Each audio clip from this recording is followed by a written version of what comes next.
Angin sore berhembus pelan, membawa aroma tanah basah dari sawah yang baru saja diguyur hujan. Desa Woringinsari, sebuah desa terpencil di kaki gunung, tampak tenang dari luar, tetapi di balik ketenangan itu, ada banyak wajah yang diselimuti kegalas. Salah satunya adalah keluarga Surya. Rumah mereka berdiri miring di ujung gang tanah, berdinding papan kayu yang mulai keropos dimakan usia. Gentingnya bocor di banyak titik, sehingga setiap hujan turun, Ratna istri Surya harus berlari-lari menaruh ember di sana-sini agar air tidak membanjiri lantai. Dua anak mereka, Raka 16 dan Nisa 9, sering tidur dengan selimut tipis sambil menahan dingin. Hidup mereka sudah lama berkutat dalam kesulitan. Surya dulunya buruh tani, tapi beberapa bulan terakhir sawah tempatnya bekerja dijual oleh pemilik tanah.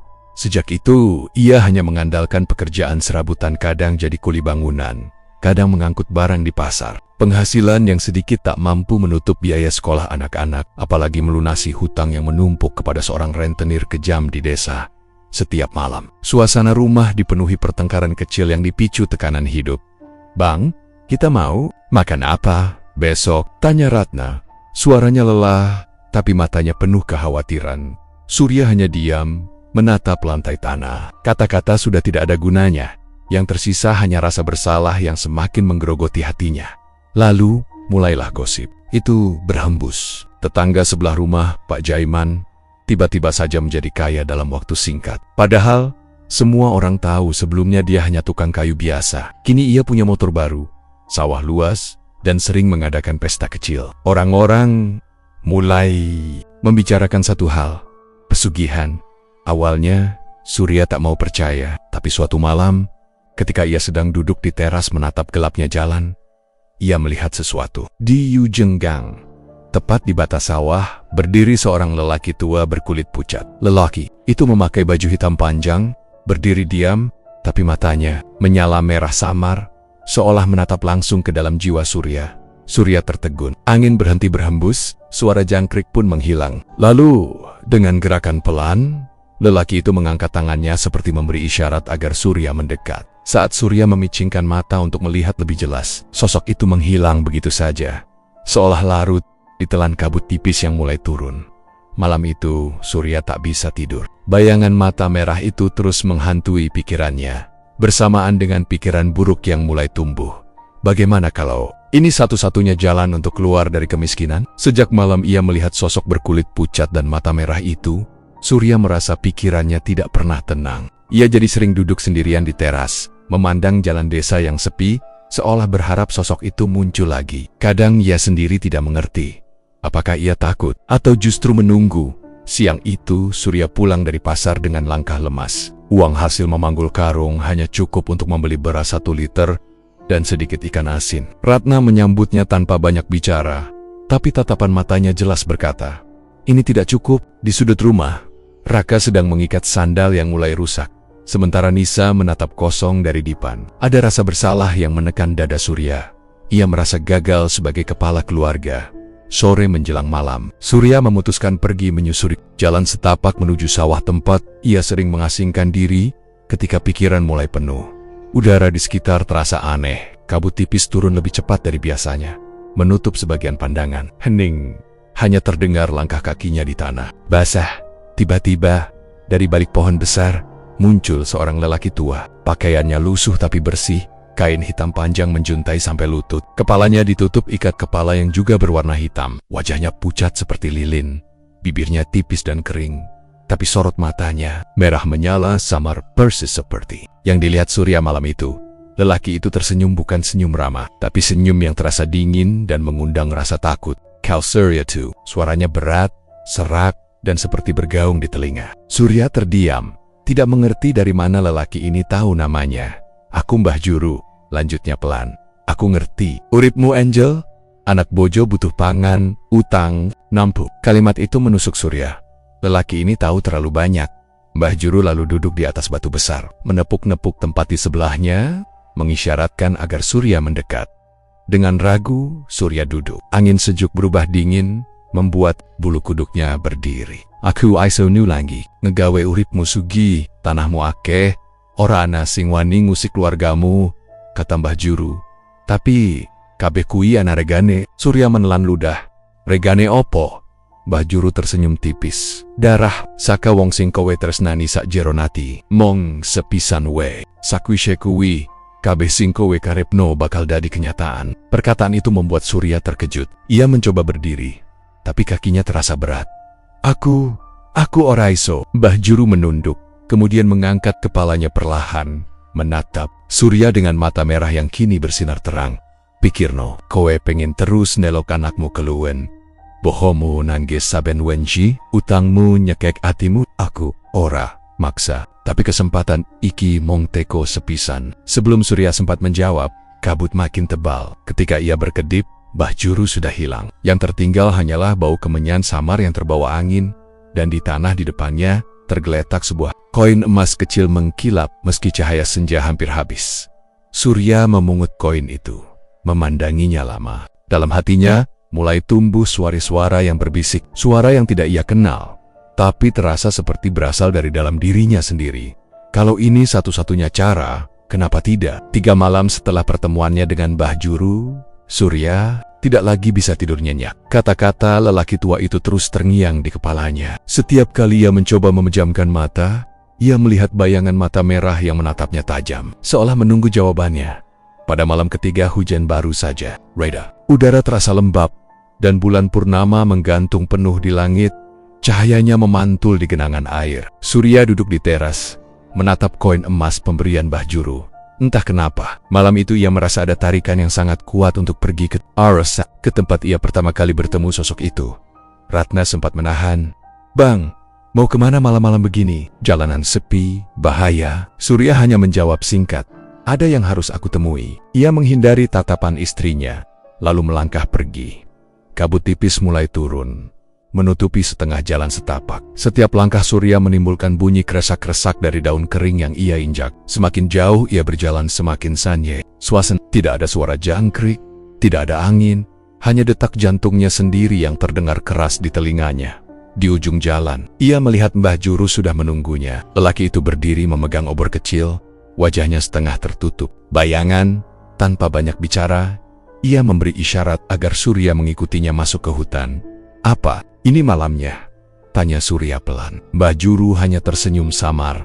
Waktu nuwis tekan. Mereka sampai di sebuah lapangan kecil di tengah hutan, dikelilingi pohon-pohon besar yang menjulang tinggi. Di tengah lapangan sudah disiapkan tikar, pandan. Di atasnya tersusun sesajen, bunga 7 rupa, kemenyan, nasi tumpeng, telur ayam kampung, dan seekor ayam hitam yang kaki dan paruhnya diikat kain merah. Di sisi tikar ada kendi tanah liat dan sebilah golok kecil yang berkilat terkena cahaya bulan.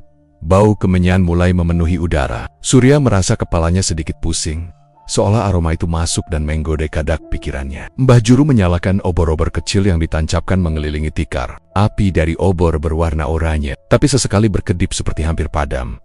Mbah Juru duduk bersila di hadapan sesajen, memejamkan mata, dan mulai melafalkan mantra dengan bahasa yang asing di telinga Surya. Suaranya berat dan dalam, kadang terdengar seperti bisikan, kadang seperti teriakan yang ditahan. Angin mulai berhembus kencang, membuat obor bergoyang-goyang. Sementara dari kejauhan terdengar suara-suara aneh seperti lolongan hewan, tapi tak ada hewan di sekitar mereka. Nunggu, neng kene ojo obah, perintah Mbah Juru dengan suara yang tak bisa dibantah. Surya menurut, duduk di pinggir tikar sambil memeluk lutut. Dadanya berdebar keras. Tiba-tiba, ayam hitam itu berontak hebat, sayapnya mengepak kuat, matanya tampak memerah. Mbah Juru mengambil golok, memegang leher ayam, lalu dalam sekali tarikan, napas darah segar menyembur, menetes ke kendi tanah liat. Surya spontan ingin berpaling, tapi entah mengapa ia malah terpaku melihat darah itu memercik. Angin malam membawa aroma amis yang menusuk hidung. Saat darah ayam terakhir jatuh ke kendi, api obor bergetar hebat, lalu padam semua sekaligus. Hanya cahaya bulan yang tersisa. Namun anehnya bulan terlihat lebih besar dan memancarkan sinar merah redup. Suasana menjadi begitu dingin. Napas Surya keluar dalam uap putih. Dari kegelapan di belakang Mbah Juru, muncul sosok tinggi besar. Tubuhnya dibalut jubah hitam panjang, wajahnya tersembunyi di balik bayangan, tapi 2 tanduk melengkung menjulang. Dari kepalanya, matanya sepasang cahaya merah menyala menatap Surya tajam, membuat seluruh tubuhnya kaku.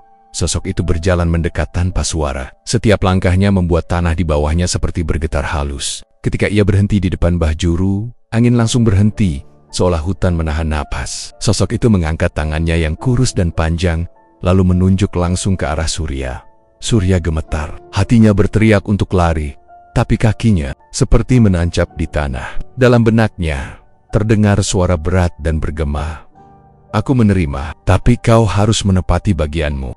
Pagi itu, Surya terbangun bukan karena suara ayam berkokok, melainkan karena Ratna berteriak dari dapur. Ia berlari menghampiri, mengira ada sesuatu yang buruk terjadi. Tapi yang ia lihat membuatnya membeku. Di atas meja makan, tergeletak sebuah kantong kain tua. Ketika Ratna membukanya, mata mereka membelalak, di dalamnya penuh dengan kepingan emas, berkilau terkena sinar matahari pagi yang menembus celah dinding. Jumlahnya lebih banyak dari yang pernah mereka lihat seumur hidup. Bang, ini mana? Ratna berbisik. Suaranya bergetar, antara kaget dan takut. Surya tidak menjawab. Dalam hatinya, ia tahu persis dari mana asalnya. Kata-kata Mbah Juru dan sosok bertanduk itu kembali terngiang di kepalanya. Aku menerima, tapi kau harus menepati bagianmu. Hari-hari berikutnya hidup mereka berubah drastis. Surya melunasi semua hutang pada rentenir yang dulu sering datang. Mereka membeli sawah luas, merenovasi rumah menjadi besar dengan lantai keramik, bahkan membeli mobil bekas yang masih tampak kinclong. Tetangga yang dulu memandang rendah, kini menyapa ramah dan penuh hormat. Anak-anak pun merasakan. Raka bisa kembali sekolah dengan seragam baru. Nisa punya mainan yang sebelumnya hanya bisa ia lihat di toko. Ratna mulai tersenyum lagi setelah sekian lama. Memasak makanan yang dulu hanya mereka impikan. Namun, di balik semua itu, Surya mulai merasakan sesuatu yang aneh. Setiap malam, saat rumah sudah sepi, ia mendengar suara langkah di atap pelan. Tapi teratur, tok, seperti seseorang berjalan tanpa terburu-buru. Kadang, suara itu berpindah ke ruang tamu, disertai bisikan samar yang tidak jelas kata-katanya. Awalnya Surya mengira itu hanya ilusi karena ia terlalu lelah. Tapi suatu malam, ia terbangun dan melihat Nisa berdiri di depan jendela kamar, menatap pekarangan yang gelap. "Nis, ngapain?" tanya Surya setengah berbisik. Nisa menoleh perlahan, wajahnya pucat. "Ayah, itu Mbah Juru. Dia berdiri di bawah pohon. Katanya sebentar lagi mau main sama kita." Surya langsung menoleh ke arah jendela. Pekarangan kosong, hanya ada bayangan pohon mangga yang bergoyang terkena angin. Tapi hatinya terasa. Ia tahu anak sekecil Nisa tidak mungkin berbohong tentang sesuatu yang bahkan Ratna pun belum pernah ia ceritakan. Seiring berjalannya waktu, Ratna mulai bertanya-tanya soal asal kekayaan ini. "Bang, jujur sama aku, mas ini dari mana? Apa ada yang harus kita bayar?" Surya hanya menjawab pendek, "Jangan tanya, yang penting kita sudah keluar dari kemiskinan." Namun Ratna merasa tatapan mata suaminya kini berbeda, lebih sering, kosong, seperti ada sesuatu yang disembunyikan. Di malam hari, Ratna pun mulai mendengar suara langkah dan bisikan itu. Kadang, pintu kamar mereka terbuka pelan tanpa ada angin. Kadang, obor di depan rumah menyala sendiri, padahal tak ada yang menyalakan. Puncaknya terjadi pada suatu malam saat hujan deras. Listrik padam, rumah mereka hanya diterangi lampu minyak. Raka sedang belajar di ruang tamu ketika tiba-tiba ia berteriak ketakutan. Surya dan Ratna berlari menghampiri, dan Raka menunjuk ke arah pintu depan yang terbuka sedikit. "Ada orang di luar, tinggi, matanya merah." Surya segera menutup pintu, mengunci semua slot. Tapi di dalam hatinya ia tahu ini bukan orang biasa. Itu adalah tanda bahwa waktu pembayaran janji sudah semakin dekat. Hujan turun deras malam itu. Langit hitam pekat, disertai kilat yang menyambar di kejauhan. Rumah Surya yang kini besar dan megah terasa dingin menusuk tulang. Semua penghuni rumah sudah tidur, kecuali Surya yang duduk termenung di ruang tamu. Ia memandangi emas-emas di meja, yang kilauannya memantul dari cahaya lampu minyak. Entah kenapa, malam itu kilauan emas terasa menghitam. Di luar, suara hujan sesekali tertelan oleh bunyi tok, tok, tok di teras, ritme langkah kaki yang sudah sering ia dengar. Kali ini, langkah itu berhenti tepat di depan pintu. Sucam menelan ludah. Lalu terdengar suara berat yang begitu familiar, menembus derasnya hujan. Waktu wis tekan. Waktunya sudah tiba. Surya membuka pintu perlahan. Di depan rumah, berdiri Mbah Juru, tubuhnya basah kuyup, tapi wajahnya sama, sekali tidak menunjukkan rasa kedinginan. Mata merahnya berkilat dalam gelap, membuat Surya ingin segera menutup pintu. Tapi ia tidak bisa, seakan tubuhnya dikunci oleh tatapan itu. Mbah Juru tersenyum tipis. "Janji kudu dibayar. Darah saka wong sing paling kowe tresnani." Surya mundur setapak. "Aku belum siap." "Janji ora kenal siap utawa ora. kowe wis nampak kabeh sing tak janjekno. Saiki wektu ganti rugi. Suara Mbah Juru begitu tenang, tapi ada tekanan yang membuat dada Surya sesak. Surya mencoba menawarkan, "Jalen Lane, ambil saja emas ini kembali. Ambil tanah, ambil mobil, ambil semuanya." Mbah Juru menggeleng perlahan emas Aiso entek. Tanah Aiso hilang, tapi tumbal. Iku kunci perjanjian. Tanpa tumbal, kabeh sing kowe duani bakal runtuh. Lani dadi gantine. Surya memalingkan wajah, berharap ini semua mimpi. Tapi Mbah Juru melangkah mendekat, membisikkan kalimat yang membuat darahnya membeku. "Anakmu sing lanang, Raka." Sejak malam itu, Raka mendadak jatuh sakit. Ewunia demam, biasa, tapi panas tubuhnya semakin tinggi, hingga membuatnya mengigau dan memanggil nama-nama yang tidak dikenal. Dokter desa tidak bisa menemukan penyakitnya. Bahkan dukun kampung pun hanya berkata pelan, keluarga ini sudah membuat perjanjian yang tidak boleh dilanggar. Ratna menangis setiap malam di sisi ranjang anaknya. "Bang, kita bawa ke kota, cari rumah sakit besar," pintanya. Surya hanya bisa mengangguk, tapi dalam hati ia tahu, ini bukan penyakit yang bisa disembuhkan obat. Mbah Juru terus datang, kadang terlihat berdiri di bawah pohon mangga, kadang duduk di kursi ruang tamu. Saat semua orang tidur, tidak pernah ada suara pintu terbuka, tapi keberadaannya selalu terasa. Bau kemenyan yang menyengat akan memenuhi rumah setiap kali ia muncul. Suatu malam, Surya dibangunkan oleh bisikan di telinganya. "Kabeh luwih gampang yen kowe manut saiki, yen ora, kabeh anakmu tak jupuk. Semuanya lebih mudah jika kau menurut sekarang. Kalau tidak, semua anakmu akan kuambil." Surya tidak lagi makan dengan tenang. Tidurnya tidak pernah nyenyak. Ratna semakin curiga, tapi ia tidak berani bertanya lagi setelah melihat suaminya duduk sendirian di tengah malam sambil menggenggam golok. Kecil golok yang sama yang digunakan Mbah Juru untuk memotong ayam dalam ritual pertama. Sementara itu, kondisi Raka semakin parah. Setiap kali ia kejang, cahaya lampu di rumah meredup, dan Nisa menangis histeris, mengatakan ia melihat pria mata merah berdiri di sudut kamar kakaknya. Surya mulai menyadari, waktunya untuk memilih sudah di embeng, dan pilihan itu bukan lagi tentang kaya atau miskin, tapi tentang siapa yang akan hidup dan siapa yang akan menjadi tumbal. Pagi itu, Surya duduk di teras dengan mata merah dan wajah pucat. Semalaman ia tidak tidur. Di dalam rumah, Ratna sibuk mengganti kain basah di dahi Raka yang masih terbaring lemah. Hujan semalam telah reda, tapi udara pagi terasa berat dan pengap. Seperti ada sesuatu yang menekan seluruh rumah. Surya tahu waktunya semakin sedikit. Mbah Juru akan terus datang sampai ia menyerahkan tumbal yang diminta. Tapi di hatinya, ia masih mencoba mencari jalan keluar. Ia tidak ingin kehilangan Raka atau siapapun di keluarganya.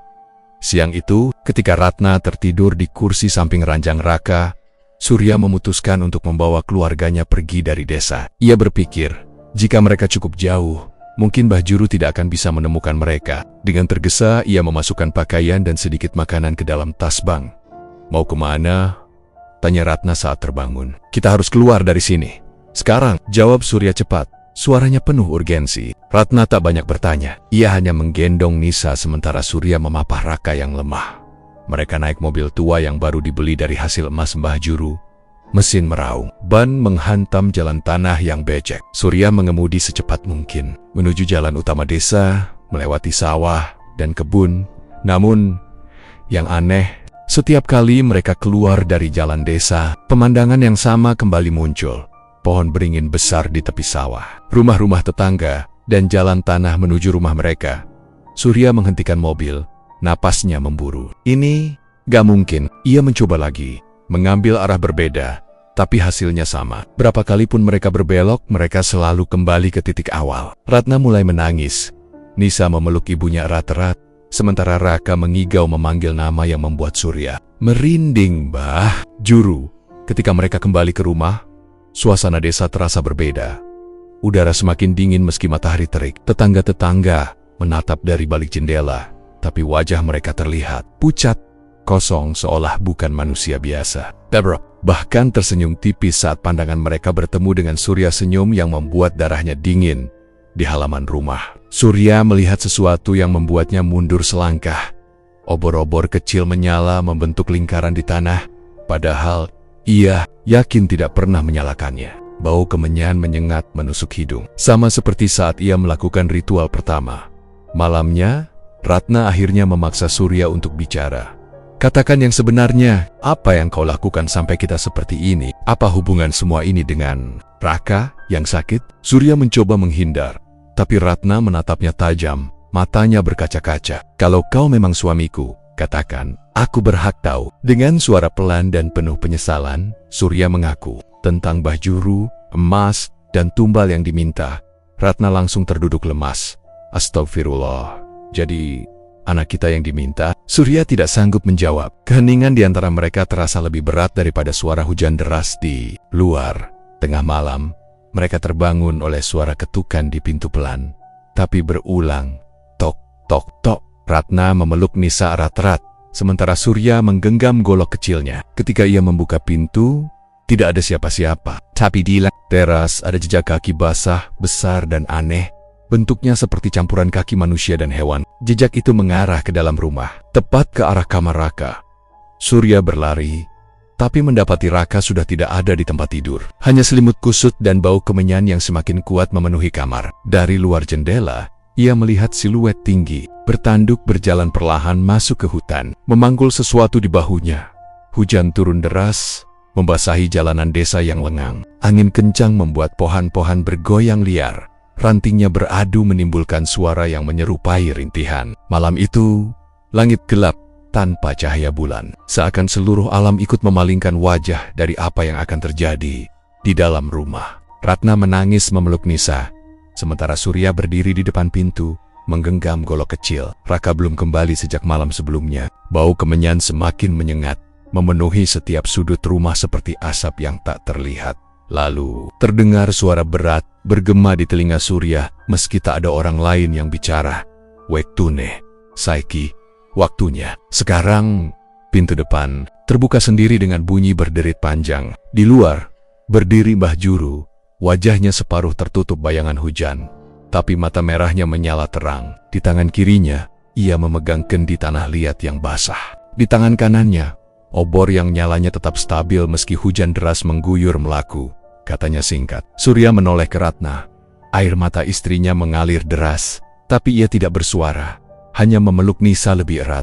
Surya tahu, ini terakhir kalinya ia melihat mereka. Mereka berjalan menembus hujan menuju hutan. Anehnya, meski hujan deras, jalan setapak yang mereka lalui kering, seolah air hujan menghindar. Udara di sekitar semakin dingin. Napas Surya berubah menjadi uap putih yang cepat hilang tertelan angin. Mereka sampai di sebuah lapangan tanah yang dikelilingi pohon besar. Obor-obor sudah tersusun membentuk lingkaran, nyalanya berwarna merah. Darah di tengah lingkaran itu. Raka berlutut, tangan dan kakinya terikat kain hitam. Matanya terpejam, tubuhnya gemetar seperti kedinginan. Dan dari mulutnya keluar embusan napas pendek-pendek.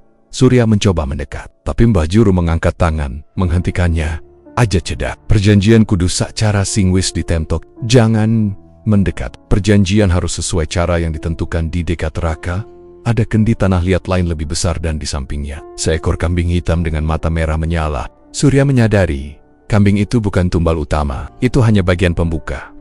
Mbah Juru mulai duduk bersila, melafalkan mantra yang terdengar semakin cepat, semakin berat, dan semakin dalam. Angin berputar mengitari lingkaran obor, membuat dedaunan kering beterbangan. Dari kegelapan di balik pepohonan, mulai terdengar suara-suara aneh, lolongan panjang, rintihan, dan tawa yang teredam. Surya merasakan tanah di bawahnya bergetar. Dari dalam bayangan, muncullah sosok tinggi besar bertanduk yang pernah ia lihat di ritual pertama. Kali ini, sosok itu tampak lebih jelas. Kulitnya hitam legam, urat-uratnya menonjol, dan di punggungnya tumbuh duri tajam. Matanya seperti bara api menatap Surya tanpa berkedip. Sosok itu berjalan ke arah Raka, mengulurkan tangan yang panjang dan kurus, seakan meminta. Mbah Juru menoleh ke Surya dan berkata pelan, tapi suaranya menusuk hati. Saiki, pilih anakmu. Yutawa, Diu. Sekarang pilih anakmu atau nyawamu sendiri.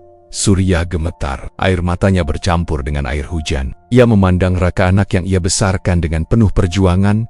Anak yang dulu berlari-lari kecil di halaman rumah sambil memanggil namanya. Di sisi lain, ia tahu, jika ia menyerahkan dirinya, Mbah Juru mungkin akan menagih lagi. Dari Ratna, dari Nisa, tangannya menggenggam golok, tapi tubuhnya kaku. Waktu terasa berjalan lambat. Raka membuka mata perlahan, menatap ayahnya, lalu berkata lirih, "Ayah, jangan.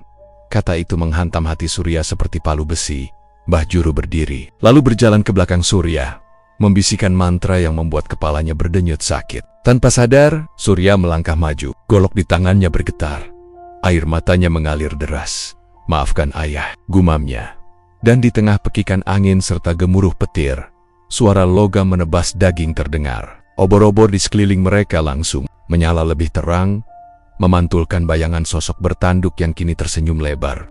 Pagi itu, hujan sudah berhenti. Matahari seakan enggan bersinar, hanya menyembulkan cahaya pucat di balik awan kelabu. Di halaman rumah Surya, mobil-mobil mewah berderet, mengkilap dan mahal. Di teras, tumpukan kotak-kotak kayu berisi uang tunai memenuhi hampir seluruh ruang. Semua orang di desa mulai membicarakannya tentang keberuntungan Surya yang tiba-tiba datang seperti badai. Namun, di balik semua itu, rumahnya bukan lagi tempat yang damai. Ratna jarang bicara, wajahnya pucat dan matanya sembab. Nisesep bersembunyi di kamarnya Enggen Keliwer. Bahkan saat makan malam, dan kursi kayu di ruang tengah, tempat Raka biasanya duduk sambil bercanda, kini kosong. Selamanya, setiap kali Surya membuka kotak uangnya, ia selalu mencium aroma aneh seperti bau darah yang mengering. Awalnya ia mengira itu hanya perasaannya, tapi bau itu semakin kuat setiap hari. Bahkan, ia mulai melihat bercak merah samar di beberapa lembar uang, bercak yang tidak hilang meski dicuci. Malam-malamnya penuh teror. Saat ia mencoba tidur, ia sering mendengar suara ketukan dari bawah ranjang, seperti jari yang memukul kayu perlahan. Kadang terdengar suara langkah kaki kecil berlari di dalam rumah, padahal ia tahu tidak ada orang lain yang terjaga. Puncaknya, suatu malam, Surya terbangun karena mendengar pintu kamarnya terbuka sendiri. Dalam remang cahaya lampu meja, ia melihat sosok Raka berdiri di ambang pintu pakaian yang sama seperti saat ritual terakhir. Tapi wajahnya pucat, matanya hitam penuh. "Kebench, ayah!" Bahagia, suaranya serak menusuk telinga, lalu sosok itu menghilang begitu saja, meninggalkan Surya dengan napas memburu. Dulu, tetangga sering mampir ke rumahnya untuk sekadar minum kopi atau berbincang. Sekarang, orang-orang hanya lewat di depan rumah sambil berbisik-bisik, menunduk, atau berpura-pura tidak melihat. Anak-anak desa dilarang bermain di dekat halaman Surya. Bahkan, ada yang dengan toreng-terangan meludah setiap melewati gerbang rumahnya. Surya mulai merasa terasing. Kekayaannya membuatnya ditakuti, tapi bukan dihormati. Ratna pun semakin jarang bicara padanya, seperti menyimpan rasa takut yang tak terucap. Nisa bahkan mulai memanggilnya dengan Pak alih-alih ayah. Beberapa barang mahal di rumahnya tiba-tiba rusak tanpa sebab. Cermin besar di ruang tamu pecah menjadi retakan aneh yang membentuk siluet wajah bertanduk. Televisi menyala sendiri di tengah malam, menayangkan bayangan hitam bergerak-gerak di layar. Meski kabel antenanya dicabut, tubuh Surya pun mulai merasakan dampak. Terkadang ia terbangun dengan bekas cakaran di punggung, atau memar hitam di lengannya yang terasa panas seperti terbakar. Setiap luka itu muncul, uang di kotak kayu bertambah tanpa ia ketahui dari mana asalnya. Semakin lama, rumah Surya terasa seperti penjara. Ia dikelilingi kekayaan yang tidak pernah ia minta lagi, tapi setiap benda di sekitarnya mengingatkannya pada Raka. Ia mulai berbicara sendiri di ruang tamu, berharap arwah anaknya mau menjawab. Kadang, ia mendengar suara tawa kecil dari arah dapur, tawa yang membuat bulu kuduknya berdiri, karena itu tawa yang dulu selalu ia dengar sebelum Raka meminta makan malam. Di malam-malam tertentu, suara Mbah Juru muncul di kepalanya, mengucapkan mantra yang sama seperti di ritual. Sing, wis diju, ora, bakal bali. Hujan deras turun malam itu, seakan langit pun ingin membersihkan dosa yang menumpuk di bumi. Petir menyambar, menerangi wajah Surya yang pucat di dalam rumah besar, yang kini terasa seperti kuburan. Ia duduk di ruang tamu dengan segelas kopi yang sudah dingin. Tangannya bergetar, matanya sembab. Di depannya, kotak kayu berisi uang sumber semua kemewahan, sekaligus akar dari semua penderitaannya terbuka lebar. Uangnya menumpuk seperti ingin menelan dirinya hidup-hidup. Ratna sudah pergi sejak 3 hari lalu. Ia tidak kuat lagi hidup. Bersama Surya, Nisa, putri mereka, menghilang entah kemana. Hanya pesan singkat yang ia tinggalkan. Ayah bukan lagi ayahku, kini Surya sendirian. Tidak ada keluarga, tidak ada tawa, hanya kekayaan yang mengintai seperti hantu rakus. Dalam keputusasaan, Surya memutuskan mencari Mbah Juru.